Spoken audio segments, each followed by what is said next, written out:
Role थंड झाल्याच्या नंतर मी 10 मिनटं फ्रीजमध्ये ठेवले. फ्रीजमध्ये रोल ठेवल्याच्या नंतर कापते वेळी कुठेही ते मोडत नाहीत.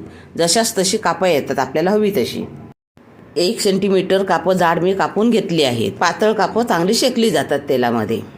अशा प्रकारे दोन्ही रोलच्या मी पातळ वड्या पाडून घेतल्या आहेत. कुठेही मोडल्या नाही आहेत, तुकडा पडला नाही आहे, अशा मी पातळ वड्या पाडून घेतल्या आहेत. अशा डब्यात या वड्या भरून ठेवायच्या. या वड्या 8 दिवस राहू शकतात. आपल्याला हव्या तेव्हा काढायच्या आणि तळायच्या. तेल तापलं की वड्या सोडायच्या आणि गॅस मिडियम करायचा आणि परत परतायच्या आणि गॅस बारीक करायचा आणि बारीक गॅसवरती उलटसुलट भाजून घ्यायच्या. म्हणजे आतून चांगल्या भाजतात, कच्च्या राहत नाहीत. ह्या वड्या खमंग, खुसखुशीत आणि कुरकुरीत लागतात. अशा प्रकारे तुम्ही कोबी, कोथिंबीर, मेथी या सगळ्या मिक्स करायच्या आणि अशा वड्या बनवायच्या. खूप अप्रतिम लागतात. आवडणार तुम्हाला. तुम्ही करून बघा. व्हिडिओ आवडल्यास लाईक, शेअर आणि सबस्क्राईब करा. धन्यवाद.